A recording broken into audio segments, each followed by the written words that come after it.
What is physics? Physics होती क्या है? हाँ बोलो बेटा। हाँ,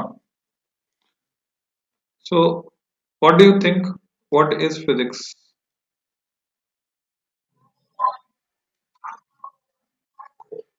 what is physics? So simple definition is there. We can we can say no, it is not a subject. It is study, पढ़ना, जानना, ऑब्जर्व करना. It is study of nature and natural phenomena. उसको हम कहते हैं physics. अच्छा, अब यहाँ सवाल उठता है, क्या सिर्फ नेचुरल फिनोमिना या आर्टिफिशियल फिनोमिना भी फिजिक्स में आएंगे? पर ये आपको एक्शन रिएक्शन नहीं लिखना, यहां से लिखना शुरू करना है फिजिक्स से. क्या आर्टिफिशियल फिनोमिना भी फिजिक्स में आएंगे या सिर्फ नेचुरल फिनोमिना आएंगे? What do you think? Yes. So how chemistry is different from physics? हम फिजिक्स को कह सकते हैं एक्सटर्नल फैक्ट्स का कलेक्शन, और we can say physics is collection of external facts. अभी एक्सटर्नल क्या होता है? केमिस्ट्री के लिए हम बोलते हैं इंटरनल फैक्ट्स. तो physics is collection of external facts and chemistry is connection of internal facts. So this is the basic difference in physics and chemistry. So physics is collection of external facts. तो अगर मैं ऐसे कहता हूं हिंदी में, आकार प्रकार रंग रूप, यानी इसको इंग्लिश में बोलेंगे तो क्या बोलेंगे? Shape size colour texture. तो ये सब आता है फिजिक्स में. जबकि इंटरनल डिटेल्स जैसे कि कंपोजिशन, वो जो है किसका बना है, वो किस में आएगा? वो आएगा केमिस्ट्री में. केमिस्ट्री में हम स्टडी करते हैं इंटरनल फैक्ट्स, फिजिक्स में स्टडी करते हैं एक्सटर्नल फैक्ट्स. मेनली फिजिक्स को हम उसकी सब ब्रांचेस में डिवाइड कर सकते हैं बच्चों. वो सब ब्रांचेस कौन कौन सी हैं जो हमें पढ़नी है अप टू क्लास 12th? और भी कई ब्रांचेस हैं, पर हमें जिनको पढ़ना है उनमें पहली ब्रांच है बच्चों जिसका नाम है मैकेनिक्स. क्या तुमने नाम सुना है पहले?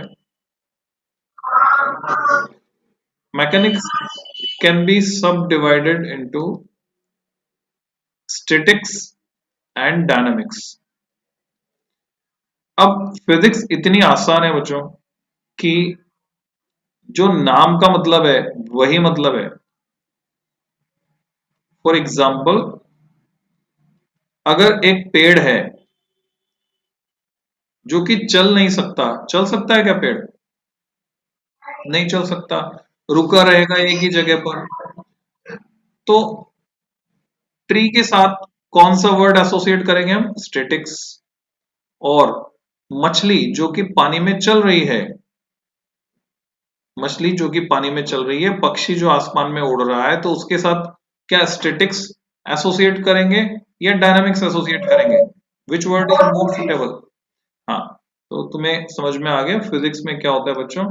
जो मीनिंग होता है वही मीनिंग होता है, यानी आसान है. डिक्शनरी मीनिंग से हम पकड़ सकते हैं. दूसरी ब्रांच जो फिजिक्स की हम स्टडी करेंगे बच्चों, वो है, हम क्या करेंगे? शॉर्ट फॉर्म्स यूज करेंगे. तो शायद तुम बता सकते हो what is full form of TD? Anybody? कौन बताएगा, बताओ। सुबह जब तुम उठते हो, चाय पीते हो या नहीं पीते हो, जो भी दूध पीते हो, तो गैस पर भगोनी चढ़ाते हैं, इसमें दूध डाल के, चाय पानी डाल के, तो हीट मूव करती है, हीट ट्रांसफर होती है। तो फिजिक्स की वो ब्रांच जिसमें हम हीट के मूवमेंट्स, जब हीट चलती है उसको पढ़ते हैं, तो उसको क्या बोलते हैं हम? थर्मोडायनामिक्स। एंड थर्मोडायनामिक्स का शॉर्ट फॉर्म है टीडी। तो थर्मोडायनामिक्स में हम हीट एंड वर्क के इंटरैक्शंस उनको पढ़ते हैं। जैसे अभी तुमने एक एक्टिविटी की, हाथ को ऐसे मसला, है ना? बहुत सर्दी होती है तो हम ऐसा करते हैं जब हमें ठंड लगती है। सो हाँ, व्हाट डू वी ऑब्जर्व? हमने क्या ऑब्जर्व किया कि फ्रिक्शन की वजह से हीट डेवलप हुई और हमारी बॉडी का, हमारे हाथों का टेम्परेचर राइज हो गया, बढ़ गया। So it is a type of thermodynamics. साथ ही साथ बहुत इंटरेस्टिंग फैक्ट्स यहाँ तुम सीखने वाले हो थर्मोडायनामिक्स में। जैसे क्या प्रेशर कुकर में अगर पानी मौजूद है तो दाल चावल या खिचड़ी जो हम उसमें बना रहे हैं, क्या वो जल सकती है पानी की प्रेजेंस में अगर लगातार गैस पर चढ़ाए रखें? यानी हमने गैस बंद नहीं की, वो पक चुका है खाना, दाल चावल या खिचड़ी जो भी हम बना रहे हैं, इट्स बीइंग कुक्ड, पका हुआ है, पक गया है, पर अभी भी हमने गैस चालू की हुई है नीचे, पानी मौजूद है, वाटर इज देयर। तो यहां तुम सीखोगे वाटर का बॉइलिंग पॉइंट, सब जानते हैं 100 डिग्री सेंटीग्रेड। तो पानी जब तक मौजूद है उबलेगा 100 डिग्री सेंटीग्रेड पर, और जब उबलना शुरू कर देता है तो उसका टेम्परेचर कांस्टेंट हो जाता है 100 डिग्री सेंटीग्रेड, उससे ऊपर और नहीं बढ़ता।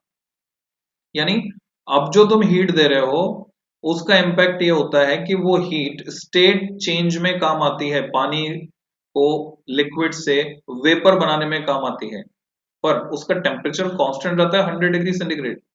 तो मैं तुम्हें यहाँ पे ध्यान दिलाऊं, बहुत सारी डिशेस, बहुत सारे व्यंजन ऐसे हैं जिन्हें जब हम बनाते हैं तो वाटर बाथ में रख देते हैं, तो उनके जलने का कोई खतरा नहीं होता। वाटर बाथ का मतलब, just think about A situation, तुम्हें चाय बनानी है और तुम चाहते हो कि चाय कभी जले ना उसमें, भगोनी में, then what you have to do, take two vessels, दो बर्तन लो, एक थोड़ा बड़ी भगोनी, एक उससे छोटी भगोनी, एक थोड़ी बड़ी भगोनी, एक थोड़ी छोटी भगोनी। कौन सा मेथड बोलते हैं बेटा?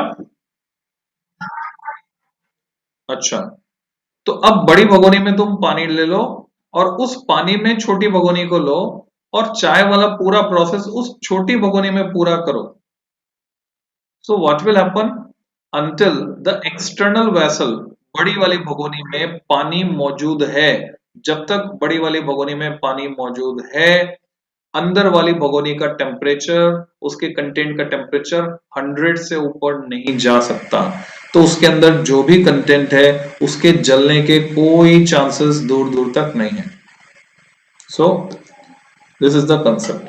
तो वो हीट जा कहां रही है, गर्म तो हम कर रहे हैं। तो ये हम किस में सीखने वाले हैं बच्चों? थर्मोडायनेमिक्स में हम सीखेंगे इस फैक्ट को। ओके, नेक्स्ट जो ब्रांच है, रिद्धि टाइम का ध्यान रखो और अपने कैलेंडर में मार्क करके रखो बेटा कि 3:30 बजे, नहीं तो हाँ हाँ, क्लास छूट जाएगी बेटा, फिर रिकॉर्डिंग देखनी पड़ेगी। Now the next branch is oscillation. Register pen लेकर बैठना है सभी को। ऑसिलेशन, नाम सुना है क्या oscillation? And waves. Oscillation and waves. Guitar sitar सब जानते हैं, जिसमें स्ट्रिंग होती है, तार वाला वाद्य यंत्र है ना, ऐसे इसको वाइब्रेट करते हैं तो वायर ऑसिलेट करता है या वाइब्रेट करता है, ऐसा हम बोलते हैं। वो वाइब्रेशन से साउंड प्रोड्यूस होती है। एक एक्सपेरिमेंट करना बच्चों, चिमटा समझते हैं सब, रोटी सेकने के लिए, पापड़ सेकने के लिए हम काम में लेते हैं रसोई में चिमटा।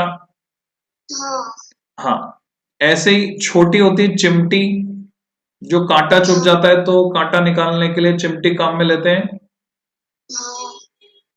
चिमटा या चिमटी जो भी तुम्हें मिल जाए, या दोनों, हाँ वेरी गुड, ये चिमटी है। इसको हैंडल से पकड़ा और एक इसमें दो साइड निकली हुई हैं, उनको बोलते हैं प्रोंग। क्या बोलते हैं? PRONG, prong. और ऐसा एक डिवाइस होता है बच्चों, उसको बोलते हैं ट्यूनिंग फॉर्क। वो बिल्कुल चिमटे या चिमटी जैसा होता है, इसमें दो प्रोंग्स होती हैं। इसमें नीचे वाला जो पार्ट है, टर्मिनोलॉजी सीख लो, इसको कहते हैं stem. It is called stem. और ये दो दो साइड इसकी हैं, ये और ये, इनको हम कहते हैं प्रोंग्स, भुजाएं। PRONGS, prongs. जब हम इसको किसी ऑब्जेक्ट पर ऐसे मारते हैं रबड़ के पैड पर, तो इसकी प्रोंग्स वाइब्रेट करती हैं, यानी उनमें ऑसिलेशन स्टार्ट होता है।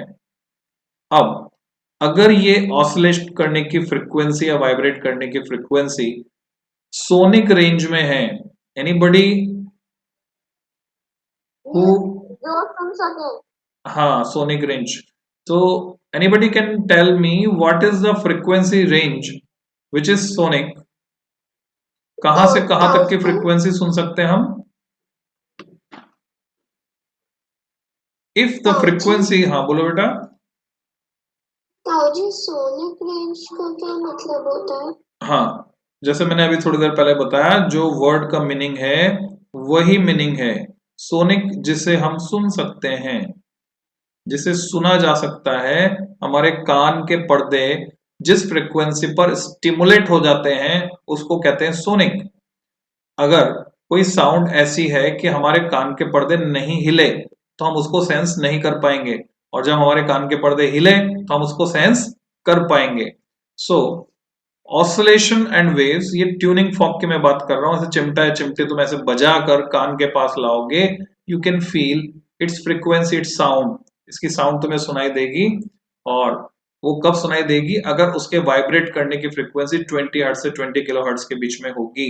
यानी ये प्रोंग जो है, अगर इस तरह से वाइब्रेट कर रही है, मान लो यहां से दूसरे एंड तक जाने में और जाकर वापस आने में उसको समय लग रहा है कितने सेकंड? Suppose 1/20 second. इतने टाइम में एक चक्कर पूरा कर रही है। एक चक्कर पूरा करने वाले टाइम को क्या बोलते हैं हम बच्चों? Time period. ये सारी टर्मिनोलॉजी हम सीखेंगे इसमें, ऑसिलेशन एंड वेव्स में। एक चक्कर में जितना समय लगता है उसको बोलते हैं टाइम पीरियड, और टाइम पीरियड का रेसिप्रोकल होता है फ्रीक्वेंसी। अगर उसको टाइम लग रहा है 1/20th part of A second minimum, तो फ्रीक्वेंसी हुई 20 हर्ट्ज, हम उसको सुन पाएंगे। उससे कम तो हम नहीं सुन पाएंगे। उससे कम कब होगी? जब टाइम इससे ज्यादा, ये ज्यादा होगा। तो यहां से हम ये सब चीजें सीखेंगे। जैसे वेव्स की बात कर, 20 किलोहर्ट्ज लिखा है, इसको बोलते क्या है? Sonic, sonic range, this is sonic frequency range. जो फ्रीक्वेंसी 20 किलोहर्ट्ज से ज्यादा होती है उसको बोलते हैं अल्ट्रासोनिक, जिसे हम नहीं सुन सकते। और जो 20 हर्ट्ज से कम होती है उसको हम बोलते हैं पैरा, PARA, पैरासोनिक, और इंफ्रासोनिक, सोनिक फ्रीक्वेंसी। फ्रीक्वेंसी को हिंदी में बोलते हैं तारत्व, और फ्रीक्वेंसी को अंग्रेजी में पिच भी कहते हैं हम। पिच, जैसे बोलते हैं ना high pitch voice, low pitch voice. For example, just feel it, मच्छर की भिन भिन सबने सुनी होगी रात को। मच्छर कान में आके सोने नहीं देता, गाना गुनगुनाता है कान में, शेर की दहाड़, देयर इज डिफरेंस। मंदिर की घंटी टिन टिन टिन टिन टिन, चर्च का घंटा टन। So there is difference in frequency. जिसकी फ्रीक्वेंसी ज्यादा होती है, जैसे कि मच्छर की आवाज, शेर के दहाड़ की फ्रीक्वेंसी कम होती है, तो डिफरेंट फ्रीक्वेंसी रेंजेस में ये साउंड्स प्रोड्यूस होती हैं और ये साउंड वेव की फॉर्म में हमारे कानों तक पहुंचती है। ठीक वैसे जैसे पानी में पत्थर डालने पर लहरें बनती हैं, तो ऑसिलेशन एंड वेव्स में वो सारी डिटेल, इवन साउंड के बारे में भी पूरी डिटेल हम लोग पढ़ेंगे। और यहीं पर एक चैप्टर आएगा, एंड चैप्टर ग्रेविटेशन, जिसमें हम ग्रेविटेशन के बारे में पूरी डिटेल पढ़ेंगे। ताऊ जी, बोलो बेटा। मुझे फ्रीक्वेंसी का मीनिंग हिंदी में पता है। तारत्व। हाँ, इसकी यूनिट से पहचानो तुम, यूनिट से। अगर मैं कहता हूं सीपीएस, क्या तुमने पहचाना सीपीएस क्या होता है? Full form of CPS? Centimetre पर सेकंड। नहीं। अगर मैं कहता हूं आरपीएम, तो शायद तुम जानते हो। Revolution per minute. Revolution per minute. R से रिवोल्यूशन, पी से per minute. Revolution per minute यानी इतने चक्कर एक मिनट में लगा रहा है, इतने चक्कर प्रति मिनट, पर यानी प्रति। तो सीपीएस क्या होगा? ये होगा साइकिल्स पर सेकेंड। ठीक है, सीपीएस होगा cycles per second. RPM revolution per minute, ऐसे होगा बच्चों। और इसी को कहेंगे हम frequency.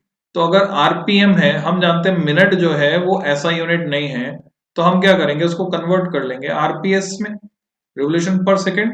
And revolution per second is same as cycles per second. दोनों का मीनिंग एक ही है, दोनों यूनिट सेम है, और इन दोनों को हम कह सकते हैं hertz. Have you heard about hertz? HZ? It is unit for frequency. Frequency की यूनिट क्या है? हर्ट्ज। जैसे ये लिखा है ना, तुमने बोला ना हमने नहीं सुना, तो अभी फिर मैं तुम्हारा ध्यान दिलाता हूं। मैंने यहाँ पे 20 के आगे क्या लिखा है? ये 20 हर्ट्ज है ना? तो you should have heard about hertz. तो फ्रीक्वेंसी को हम नापते हैं हर्ट्ज में। तो what is hertz? Cycles per second और रिवोल्यूशन पर सेकेंड। यानी जैसे एक पार्क में तुम चक्कर लगा रहे हो and the track is round track. Okay, round track, इस पे तुम साइकिल से या पैदल चक्कर लगा रहे हो। एक चक्कर लगाने में तुम्हें 20 मिनट लगते हैं। बहुत बड़ा पार्क है, 20 मिनट।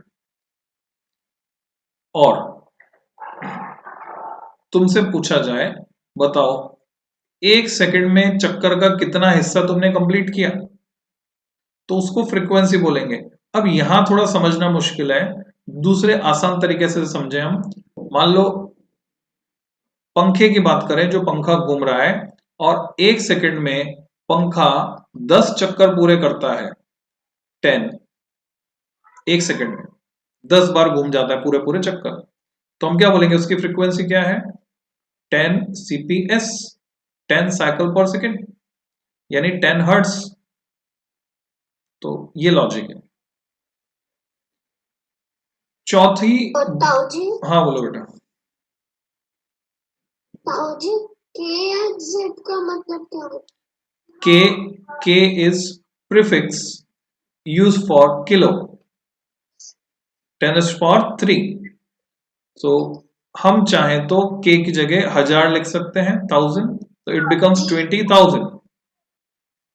ताऊ जी? हाँ, तो फिर KHZ का फुल फॉर्म होगा kilo hertz. Kilo hertz.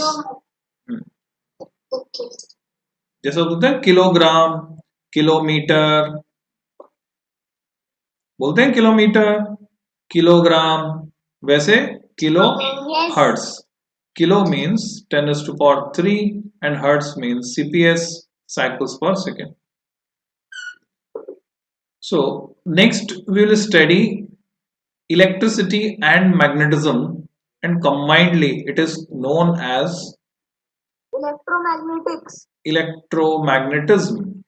electromagnetism दोनों को कंबाइन कर दो तो ये कहते हैं और इसको शॉर्ट में हम क्या लिखते हैं बच्चों, इसका शॉर्ट फॉर्म EM। होता क्या है कि हमारा जो दिमाग है वो बहुत तेज है। रेफरेंस के हिसाब से, यानी किस रेफरेंस में हम बात कर रहे हैं, किस कॉन्टेक्स्ट में हम बात कर रहे हैं, उसके हिसाब से शॉर्ट फॉर्म की फुल फॉर्म अपने आप बना लेता है। अगर मैं कहूं कि ब्रांचेस ऑफ फिजिक्स में TD, तो अपने आप तुम्हारा दिमाग बोलेगा थर्मोडायनेमिक्स, क्योंकि ब्रांचेस ऑफ फिजिक्स से रिलेट करेगा उसको। अगर मैं बोलूं ब्रांचेस ऑफ फिजिक्स में EM, तो तुम्हारा दिमाग अपने आप रिलेट करेगा उसको इलेक्ट्रोमैग्नेटिज्म। जैसे अगर मैं बोलूं पॉलिटिक्स में PM,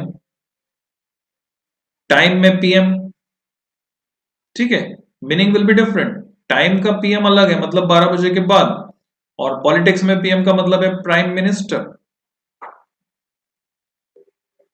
does it make sense to you?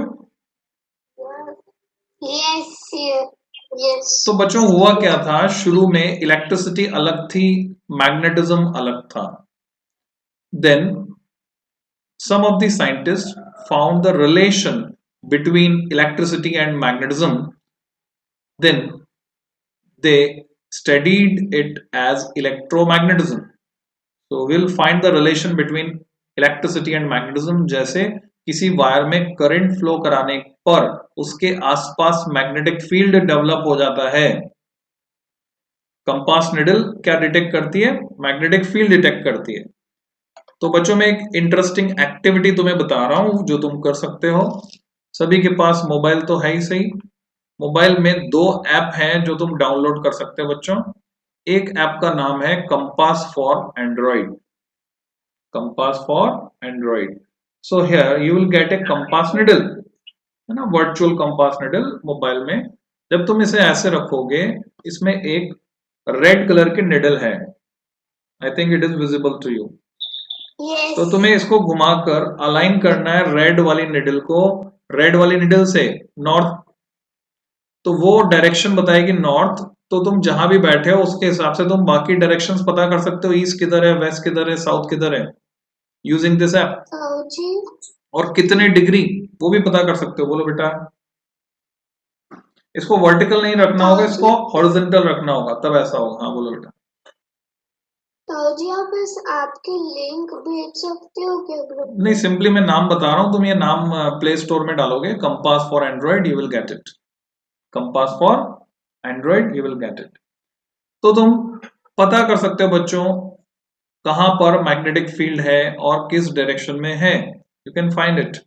और तुम कंपास निडल बाजार में मिलती है, कई बार तो ज्योमेट्री बॉक्स में आता है कंपास, है ना, जनरली घर में होता है, घड़ी में होता है, कई बार घड़ी के स्ट्रैप में वो कंपास तुम यूज कर सकते हो। पास पास है।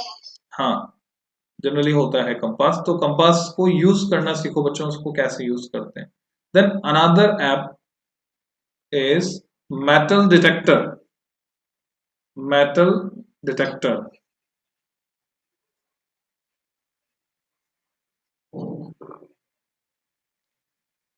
Here is metal detector. Camera बंद हो गया, वापस चालू हुआ। Okay, it is visible to you metal detector? Yes. कुछ वैल्यू पढ़ने में आ रही है, कुछ लिखा हुआ है? Yes sir. 40, 45, 46, 48 ऐसा कुछ दिख रहा है? हाँ 46 है ना, उसके नीचे देखो क्या सिंबल बना हुआ है। वो सिंबल पड़ा है, वो यू नाम याद नहीं आ रहा है इसका। It is called mu and capital T is there. Time. Not time. T stands for Tesla. T stands for मासा जी सेट का नाम वापस बता दो ना। Metal detector. मेटल होता है ना धातु, डिटेक्टर यानी संसूचक, मेटल डिटेक्टर। देखो माइक्रो तुम जानते हो 10⁻⁻⁶ को कहते हैं हम। माइक्रो किसको कहते हैं? जैसे किलो था ना 10⁻³ 1000, तो माइक्रो क्या होता है 10⁻⁻⁶, यानी 1/1 million। 10⁻⁶ is 1 million। And T ये म्यू सिंबल जो है it is micro, and this T stands for Tesla. Have you heard of Tesla coil? है ना, मैंने एक बार दिखाया था तुम्हें, जिसमें उसके पास एक CFL को लाने पर वो CFL जल जा रही थी बिना इलेक्ट्रिसिटी के. हाँ. सो टेस्ला कॉइल अगर तुम YouTube पे डालोगे वहां मिल जाएंगे तुम्हें अलग अलग तरह की टेस्ला कॉइल. तो साइंटिस्ट थे निकोलाई टेस्ला, और उनके नाम को सम्मान देने के लिए, उनको सम्मान देने के लिए उनके नाम पर मैग्नेटिक फील्ड को नापा जाता है बच्चों टेस्ला में. मैग्नेटिक फील्ड की ऐसा यूनिट क्या है? टेस्ला. जैसे फोर्स को नापते हैं न्यूटन में, वर्क और एनर्जी को नापते हैं जूल में, पावर को नापते हैं वाट में, ये सब डिस्कस किया था हमने. वैसे मैग्नेटिक फील्ड को नापते हैं कौन सी यूनिट में? टेस्ला.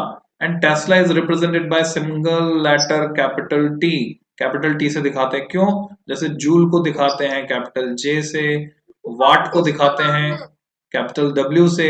साइंटिस्ट के नाम पर जितनी भी यूनिट्स होती हैं उनको सिंगल कैपिटल लेटर से दिखाया जाता है. जूल, वाट, न्यूटन, ऐसे ही क्या आ गया? टेस्ला. सो इलेक्ट्रोमैग्नेटिज्म में बहुत ही इंटरेस्टिंग फैक्ट्स. हमारे घर में इलेक्ट्रिसिटी कैसे आ रही है वो सब पढ़ोगे. अच्छा, ये जो ऐप बताया मैंने मेटल डिटेक्टर, ये मैग्नेटिक फील्ड की वैल्यू बता रहा है.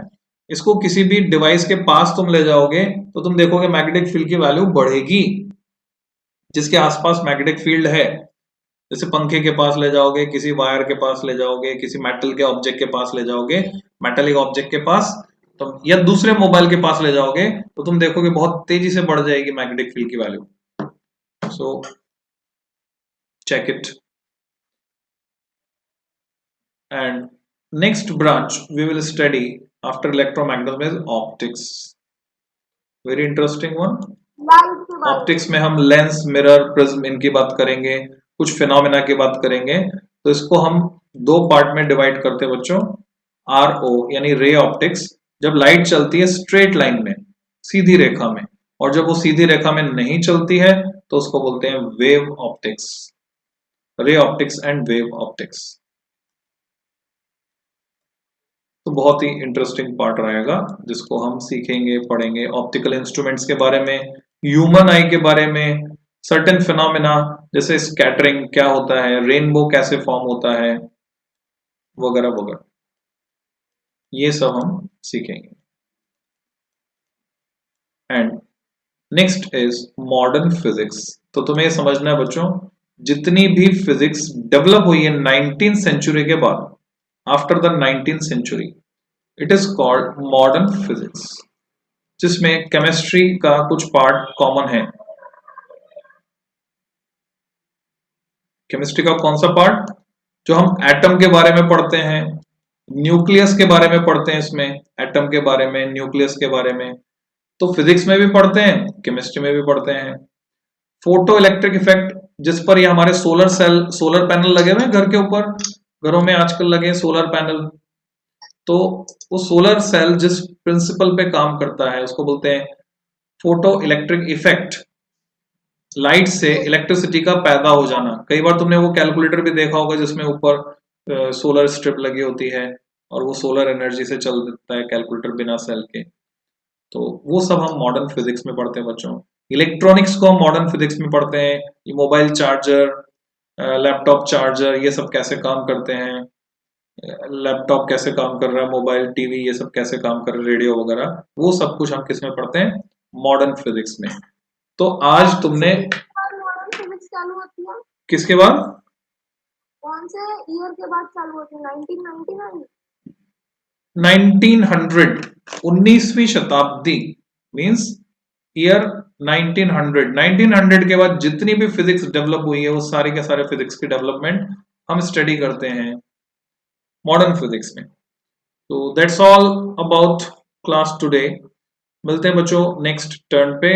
आगे स्टेप बाय स्टेप हम शुरू करेंगे और ये रिकॉर्डिंग्स तुम्हें मिल जाया करेंगी, लिंक मैं भेज दूंगा. बाय.